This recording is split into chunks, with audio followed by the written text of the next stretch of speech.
All right, y'all.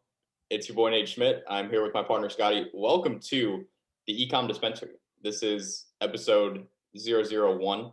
So probably the first thing that you're listening to upon joining. Obviously, we just want to say welcome. Thank you for joining. We are absolutely stoked that you are here. I think that you're going to get a lot of value out of this. Personally, me and Scotty are really excited to get started with this. So I think we're just going to go ahead and jump right in. Scotty, you got anything you want to say? You want to say hey? Let them hear your beautiful Swiss voice. I think we'll get to that a little later. All right, cool. So for this first episode, what we're going to be doing, this is going to be a little bit of a different format from the rest of them. But I wanted to basically go through and interview Scotty about how we built a seven-figure brand from scratch in 2020. Scotty was the one that started this brand personally, and then we kind of teamed up about, 2 or 3 months after he started it. We teamed up and kind of formed one team to run everything under. But I wanted to get Scotty's take on everything that has happened over this past year with this brand, because there's been a lot that's happened, and I think Scotty is in a pretty unique position to share some really good insights about everything that we've done with this brand, and hopefully you guys can walk away with some actionable tips and apply that to your own stuff.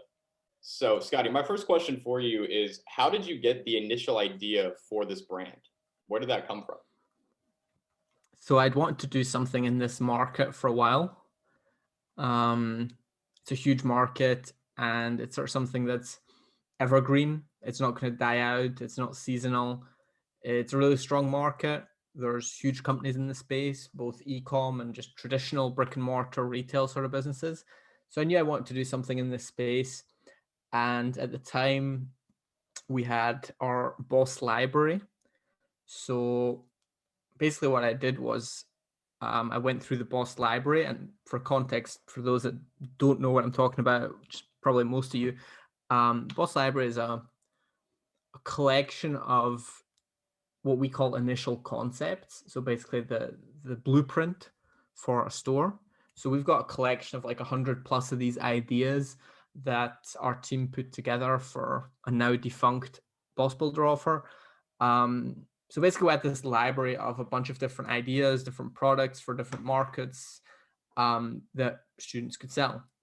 So when I was looking to get into this market, I pulled up the Boss library, looked at the examples we had specifically for the market I wanted to get into.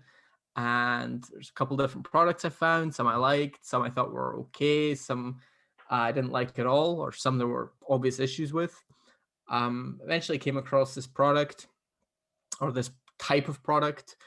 I liked the idea, did some research, and yeah, found an alley listing and started testing from there. Gotcha. Definitely a pretty unique idea.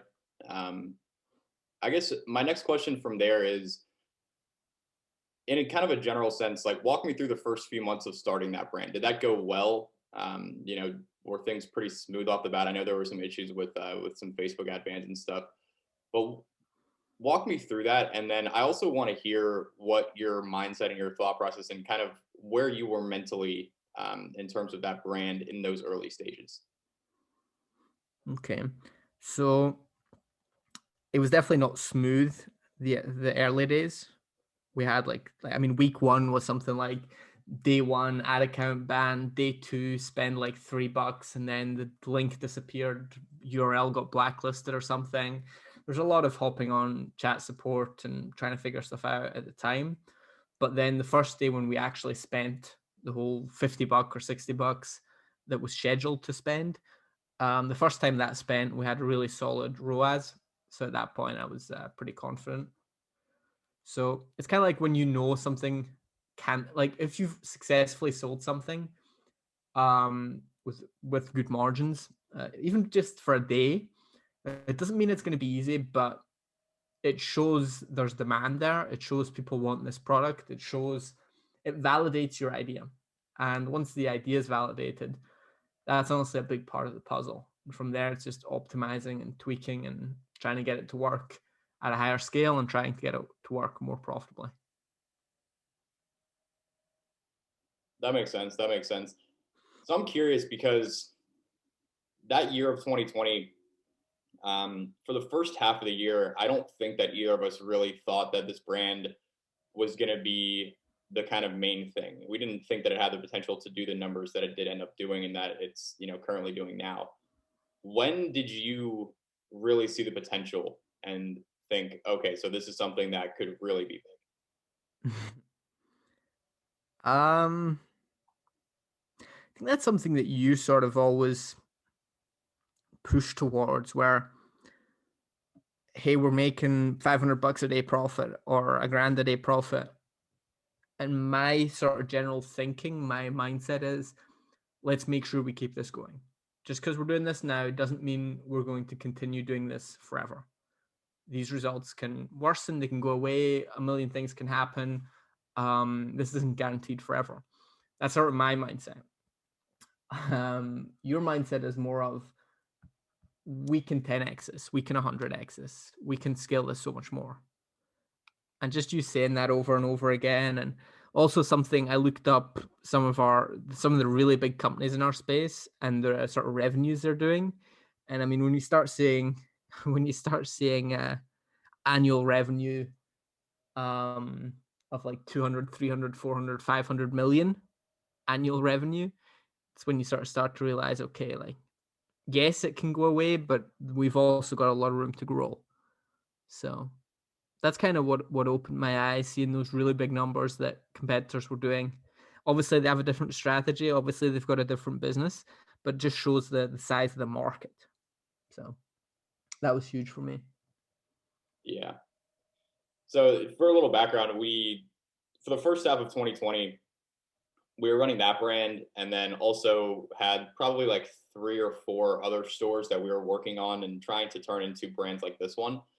But then halfway through the year or so, it might have been August, maybe September or so, we basically decided to shut everything else except for this brand down and only focus on this. So I was just kind of curious to hear Scotty's point of view on that, because that was a pretty big decision.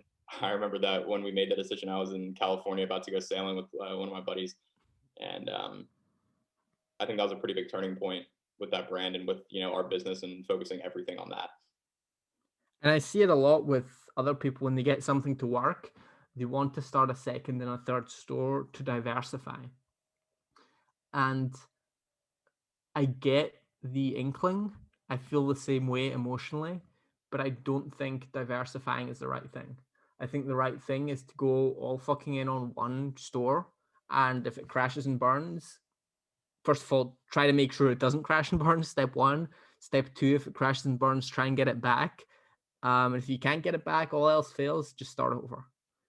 You're going to do better focusing all in on one thing and taking that risk versus spreading out your focus over 2 and 3 stores that aren't reaching their full potential. And honestly, probably 100% of the people listening to this are not yet at the potential that their store has. Even if you think you are, you're probably not. And that's just something that you're reminded of again and again. Like, you think this can do 1K a day, you think this can do 5K a day, then you think it can do 10K a day, then you think it can do 20K a day. Like, the limits for your market or for your store are usually so much higher than you actually think right now. And almost always the right answer is going to be just hunker down and keep focusing on what you're doing rather than starting new products, new stores, new brands, new businesses, etc. Yeah, I agree. And I used to think the same way. When I first got my first successful store working, my immediate next thought was, okay, so let's do another one. But the thing is, like, what we've learned is it's 1,000 times easier to take a store that's doing 1K revenue a day and bring that to 10K revenue a day than it is to build another store that's doing 1K revenue a day from complete scratch. Starting from scratch is by far the hardest part. And once you have something that's working, it's so much easier to just focus on that, slowly scaled up over time. And you end up making way more money than if you were splitting your focus over 3 different stores that were all doing kind of mediocre numbers. 100%. Okay. So, Scotty, what is the structure of our team? How does that look? You can just give kind of a brief answer here. I think maybe we'll do a separate audio on just this topic. But what's the basic rundown of our team, how things are structured, And then after that, I want to kind of ask you what you do on a daily basis for the brand. Okay, I like this question. We should definitely go more in depth on this in the future. Um, so we have one employee running all our marketing basically. He does emails, he does ads, he does some tweaks to landing pages. We don't test landing pages all that much. Maybe we should do it more, but he runs all the ads, he writes the emails, does all of that. He reports to me.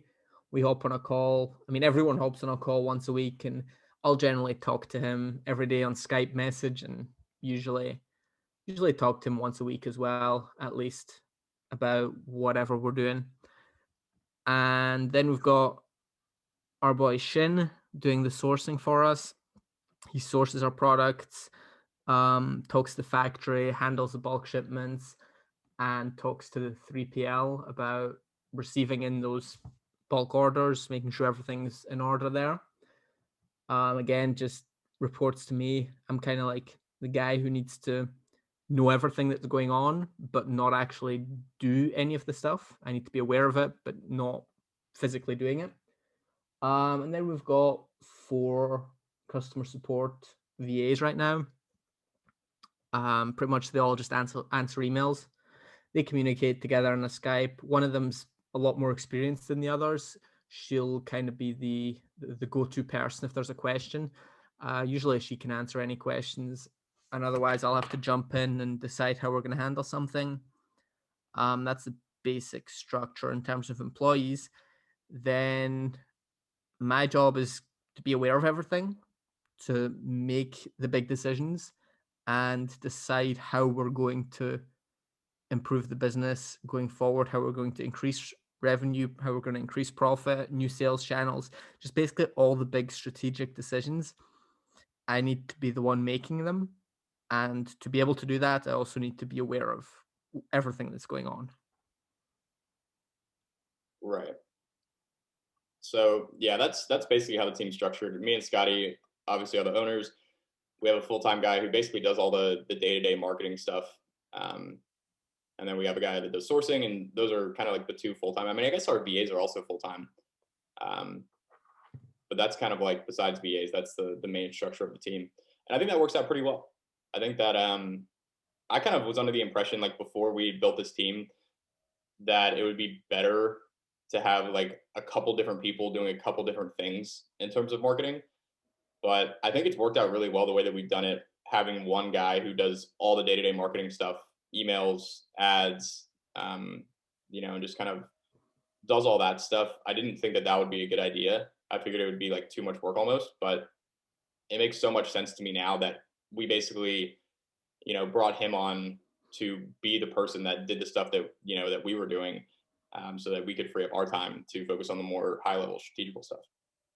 Exactly.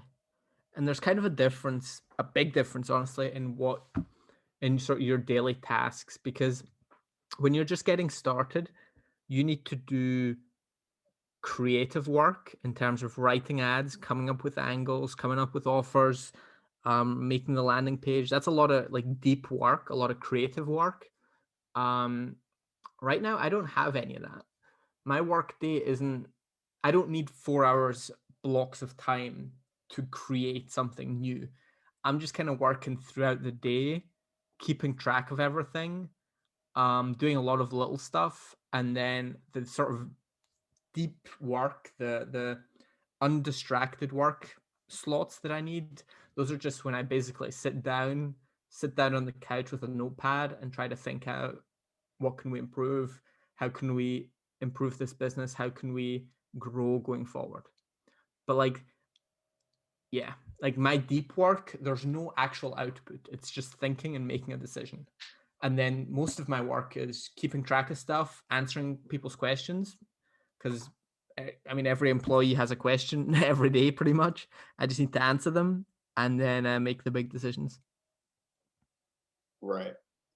So would you say, I think this is kind of an interesting topic, a little bit of a tangent, but this is a pretty fascinating topic for me because this is something that I was very confused about when I was kind of first starting out.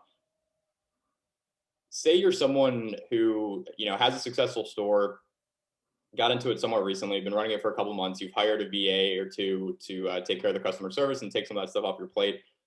If you're looking to build a team and kind of build something a little bit bigger than just, a single store that you run yourself, what do you think is, that first important hire? Do you think that it makes sense for just about everyone to try to hire someone kind of like we did that can do all the day-to-day stuff? Or do you think that there's a potential better option out there?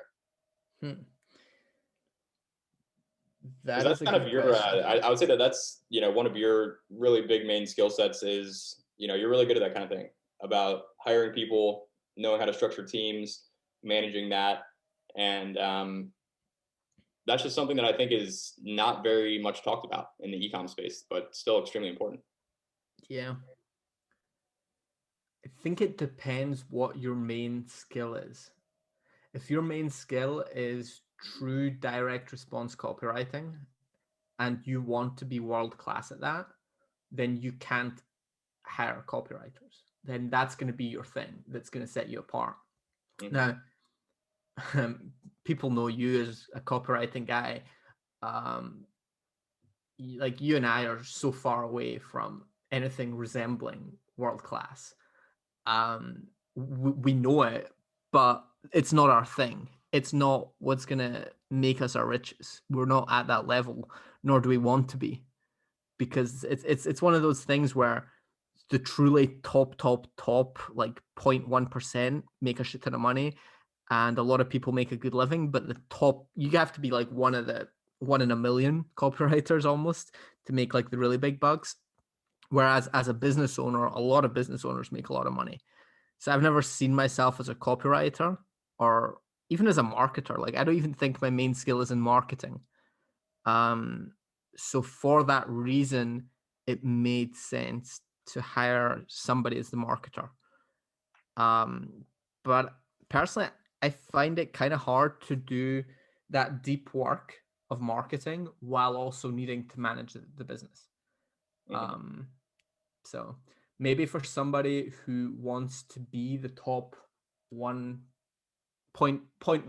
marketer, for that kind of person, it might make more sense to hire somebody to run the business, like an ops guy. Versus for me, I'm kind of the ops guy. I'm the guy who manages everything, just keeps track of it and makes decisions. I don't need to be writing ads or want to be writing ads every day. So for me, it probably made more sense to hire a marketer. I think that's honestly a really solid answer. Not the But blanket also that's though, the answer, but full transparency, that is a sample size of one so far. I mean, I guess we've tried to build a team a few times, but like actually doing it for ecom is sample size one. So yeah, ask me again in definitely. 5 years. Yeah, I mean, I would say definitely take it with a grain of salt, but I think that that's good insight because it's something that we've experienced with. Obviously, this is the first team that we built, I guess, successfully. Really, like I kind of tried to do that in 2018 with my first brand. Didn't work out all that well, but I think that makes a lot of sense. You want to hire the people that are going to be able to do the things that you don't really have an interest in becoming great at. I think that's really the main takeaway that I had, at least, is this entire thing. Obviously, the short term goal is to make money, but the long term goal, I think, is to build a business in a way that allows you to develop your skills to reach the goals that you want on a much longer time frame. Also, we're going a bit longer on this question than I think you wanted to, but I think an important thing to note is that we are not advocating jumping, rushing to building a team. It's worked out for us, but even to this day, with our main employee, like he's been doing ecom for a year basically, like 9 months with us, a year total. We're still both considerably more experienced with both copy and Facebook ads, and that's his main thing. And the problem is, if you've got 3 months experience and you try to hire somebody with no experience, you're very quickly going to get to the point where it's like you're going to have to make a decision and you don't have enough experience really to be making decisions for other people, and it's going to be tough for him to follow that, for your employee to follow that and respect that. If he's doing the work every day and you're like 2 steps ahead of him, but like not really that much more experienced. So I think you need to have quite a bit more experience to be able to do what we've done, where he's running the marketing every day, but if he has a problem and he doesn't know what to do, I usually have an answer, or I usually have advice. If we're struggling, like if he just is down on his luck, like nothing he's doing is working, I can usually look at it and get him back on track. So if you don't have that experience of running stores yourself for a while, it's going to be hard for you to manage somebody Yeah, to do that. that's a really good point. I think it probably makes sense for just about anyone to kind of run a smaller operation with just them and some VAs for like at least a year before they go and try to build a team. Because I see a lot of people do that, and I haven't seen it work out very well in a lot of those cases where someone just jumped right in and didn't have a lot of experience, hired people, and then just kind of tried to make it work. I think that's a really good insight. Trying to hire someone in-house is very different to hiring an agency. Like hiring an agency is like a whole other beast that we probably got to talk about another point. Oh, But that's good. That's a good topic too. because then you're trying to hire somebody who knows what they're doing, at least in theory. But the problem with that is you're hiring somebody with expertise, but you're not hiring somebody that cares deeply about your business. Like you are 1K a month or 2K a month to them. You're not, this is my livelihood and we need to scale this to $1 million a month. Yeah. And in our business where Facebook ads or direct response is the core of the business, I don't think you should be delegating the core of your business. I don't think you should be outsourcing it. You can delegate it in-house, but you shouldn't be outsourcing it ever. I would agree with that. I think we can close up that topic. That was a little bit of a tangent, but I think that was pretty valuable. Definitely some solid insights based off of our couple years experience doing ecom. So that's good stuff. Switching gears, what kind of ads work well for this brand, and why do you think that is? So in terms of ad copy, a lot of the best ads have our offer in them prominently. And the reason that works well is because our offer is kind of the one of the key, possibly the most important element that makes this work. The offer is very strong, it's very attractive, it seems like a great deal. I mean, it is a great deal. So because the offer is such a vital part of the store, ad copies that prominently display that do well. In terms of content, we use a lot of UGC, that's user generated content, basically just super simple images, sometimes videos, but mostly images of customers wearing or using our product. And that's a general format. It's the way we do it is very specific to our market, our niche, but user generated content is going to be killer for pretty much anything that you might want to sell. Yeah, I mean that's honestly been so huge for us. That actually kind of leads me into my next question, which is like, what were some of the biggest leaps of progress that happened in 2020, and what were they the result of? What did we do to make those big leaps? I think that was one of them. I think getting a lot of UGC content, setting up an automated system to get content from our customers who purchased from us, incentivizing them to send us back photo reviews and videos and stuff like that.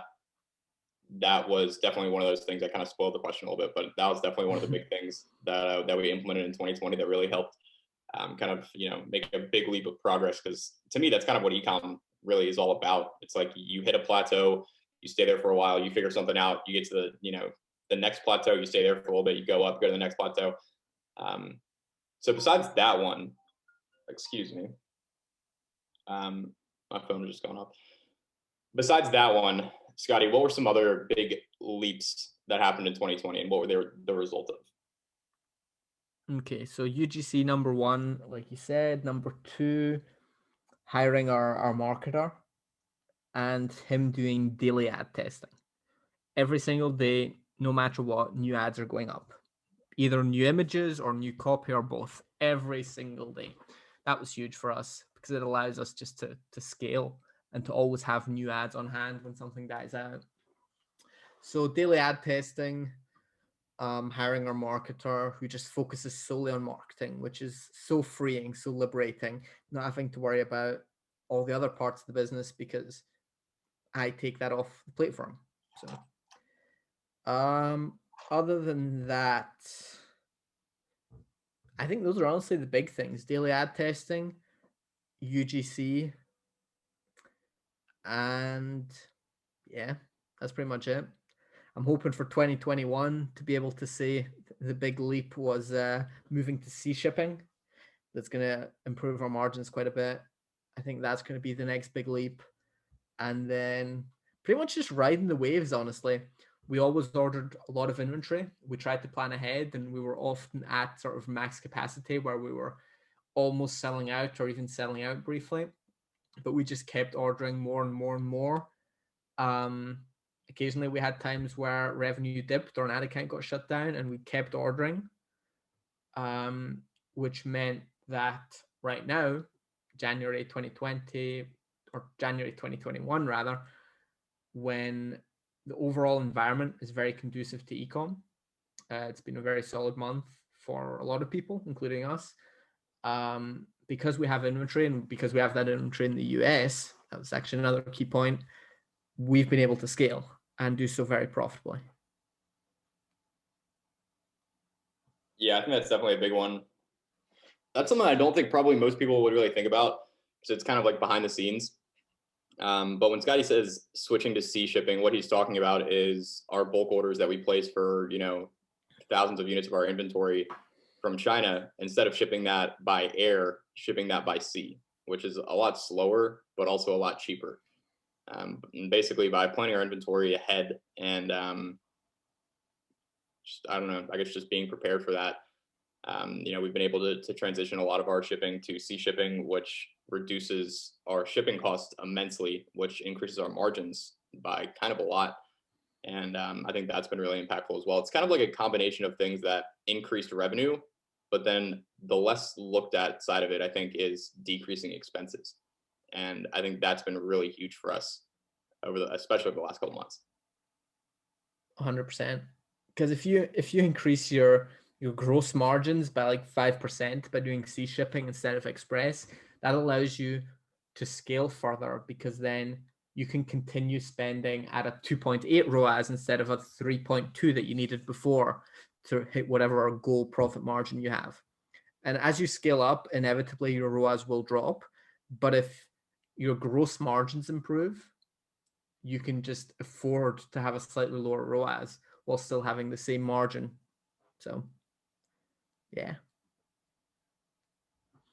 Most definitely. So going off of that, one of the last questions I want to ask you is, what's your kind of process for managing inventory and cash flow? And this is actually a question that I'm curious about myself, because obviously you're the one that handles this part of the business, and I don't really have a big part in this. I'm curious what that looks like, because to me it just looks kind of confusing. Like, okay, we're doing this. Is it more simple than it looks, or is there a more complex system? How does that all work?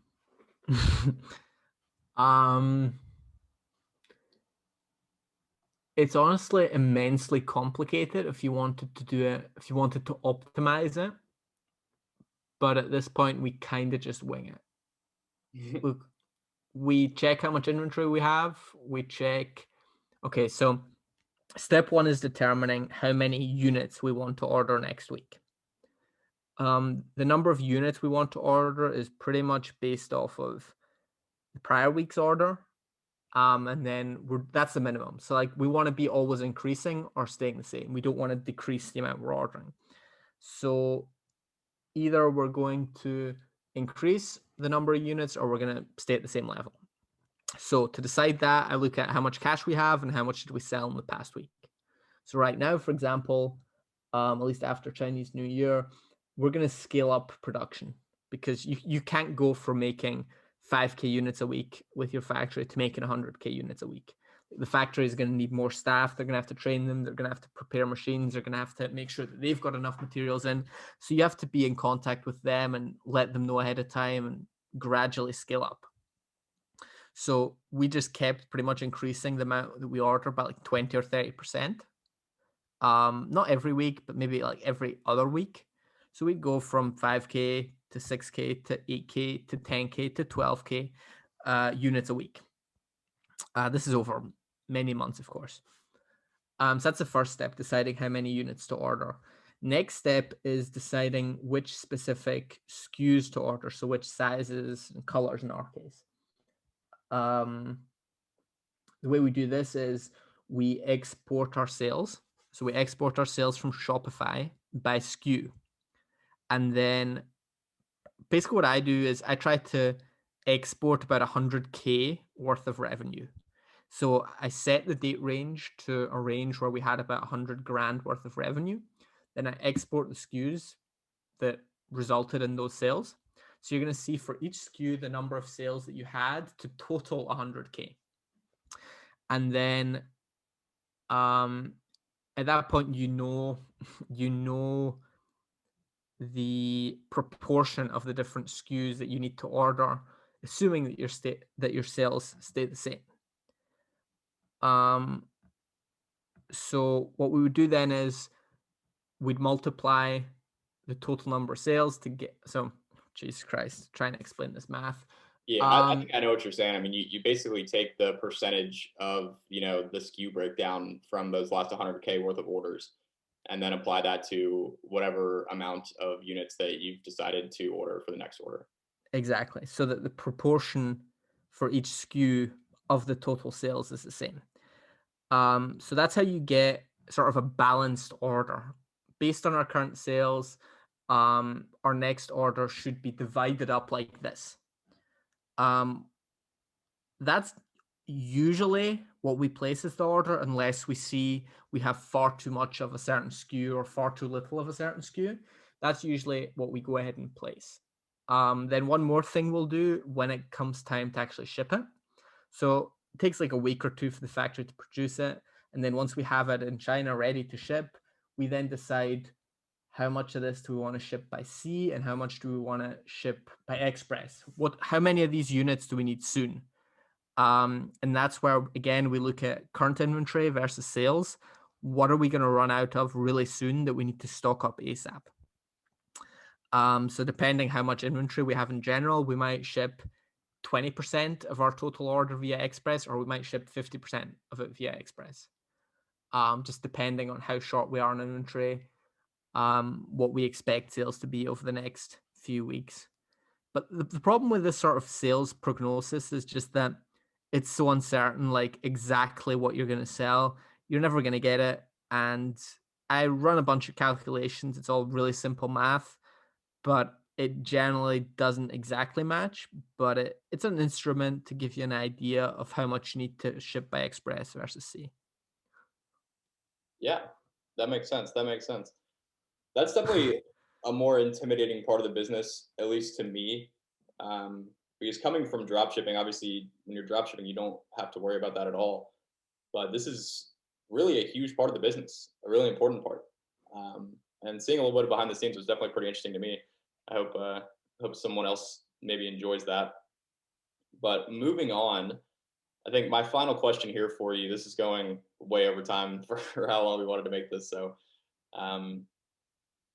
are there any must-have pieces of software for this brand that you use all the time, or that couldn't live without? Anything along those lines? Shopify is pretty fucking huge. That's a pretty important one. Other than that, we use Skype to talk to customer service. You could replace that with any other instant messaging system, or you could even do it on freaking email if you wanted to. We use Slack to communicate with the team, but again, you could replace that with whatever. Those are far from must-haves. You just need some way to talk to your team. Other than that, one software we started using that I'm liking so far is Help Scout. That's what we use for customer service. If you're just getting started, you just have one VA, Gmail or G Suite is fine, or any other email service is fine. But once you have multiple people, I think it's really helpful to set up with something like Help Scout or Zendesk.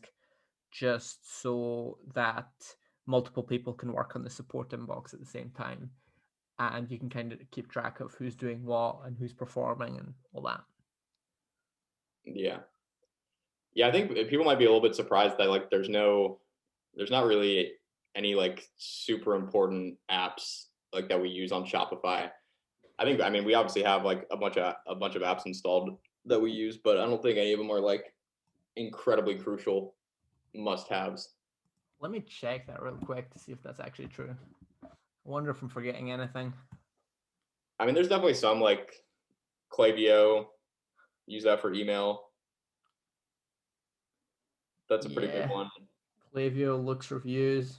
Looks reviews. That's honestly kind of a must-have. But again, it's a must-have, except it could be replaced by another review app. But you Yeah. need a review app. You see anything else on that Shopify app list? I do not. Well, there you go. It's probably more simple than you think. All right. Well, that is about all the questions I wanted to ask you. I've honestly learned a decent amount about our business from this.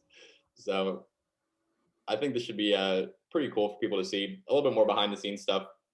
As always, let us know in the Telegram channel if you like this kind of thing. I think that could be a really cool opportunity for the ecom dispensary, is to show a little bit more behind the scenes stuff of what we are actually doing on a day-to-day, week-to-week, month-to-month basis to run our brand. So if you like that kind of stuff, let us know. We can make more. Oh yeah. I hope some of y'all were able to follow the inventory stuff. And if there's any of those topics that you want us to go more in depth on, just let us know. Beautiful. All right. Well, I think we're going to close it out for episode 001. We'll see you over in episode 2.